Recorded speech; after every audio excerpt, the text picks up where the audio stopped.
சீமானோட கட்டவர் மயிருக்கு வருவானாடா விஜய். உன் மனைவியை கூட கட்டுப்படுத்த முடியாத நீ எப்படா தலைவனா இருப்ப? சாட்டை துரைமுருகன், ஏண்டா டேய், உனக்கெல்லாம் அறிவு இருக்கா இல்லையாடா? நீ எல்லாம் மனுஷன் ஜென்மமா இல்லையாடா? ஏண்டா என் தளபதி வந்து உங்களை சேர்த்து பாருன்னு அவர் எப்படி எல்லாம் பேசுனீங்க, எவ்வளவு புகழ்ந்து பேசுனீங்க. உங்களை அப்படியே லெப்ட் ஹேண்ட்ல டீல் பண்ணிட்டு போயிட்டாரு, உங்களை கைட்டி விட்டாரு, உங்களை கண்டுக்கவே இல்லைன்னு இஷ்டத்துக்கு பேசுறீங்களேடா.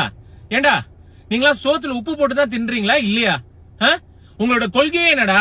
தளபதியை எதிர்க்கிறது தான் உங்களோட ஒரே கொள்கை, ஒரே வேலையா? நீங்க வந்த புதுசுல எல்லாம் உங்க கொள்கையெல்லாம் நீங்க செய்யற நீங்க பேசுறது சொல்றதெல்லாம் கேட்டு அப்படியே சில்லறையெல்லாம் மனசுக்குள்ள செதற விட்டேனடா.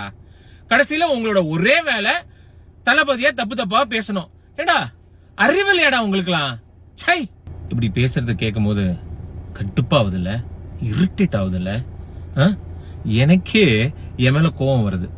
ஏன்னா எனக்கு இந்த மாதிரிலாம் பேசி பழக்கம் இல்ல மிஸ்டர் துரைமுருகன் சார். மரியாதையா பேசி யாரா இருந்தாலும் மரியாதையா பழகணும் அப்படிங்கறது தான் எங்க அப்பா அம்மா எனக்கு சொல்லி கொடுத்து வளர்த்தாங்க.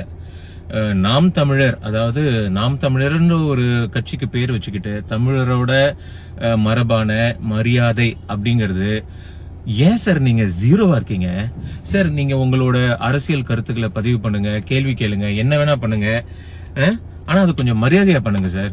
ஏன்னா அரசியல் முன்ன மாதிரி இல்ல. தளபதி அரசியல் வந்ததுக்கு அப்புறம் இப்போ நிறைய பேர் அரசியல கூர்ந்து கவனிக்கிறாங்க. சின்ன சின்ன வாண்டுங்கெல்லாம் கவனிக்குது. பெரியவங்க, சின்னவங்க, லேடிஸ், இளைஞர்கள் எல்லாருமே அரசியல கூர்ந்து கவனிக்கிறாங்க.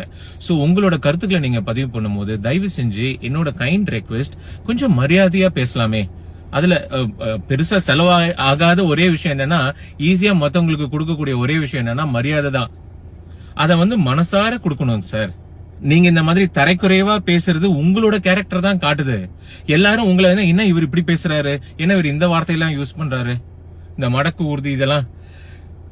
ஊதி இதெல்லாம் ஏன் சார்? எனக்கு உங்க மேல ஒரு மரியாதை இருக்கு. தயவு செஞ்சு அந்த மரியாதையை காப்பாத்திக்கோங்க. எல்லாரையும் மரியாதையா ட்ரீட் பண்ணுங்க. அதனால நீங்க ஒன்னுத்தையும் இழந்துட போறது இல்ல, ஒன்னும் பெரிய செலவே ஆக போறது இல்ல. எங்க பேசினாலும் யார பேசினாலும் ஒருத்தவங்க தப்பு பண்ணாங்கன்னா அவங்களை தட்டி கேளுங்க. உங்க அரசியல் கருத்துக்களை அழகா பதிவு பண்ணுங்க, மரியாதையா பண்ணுங்க.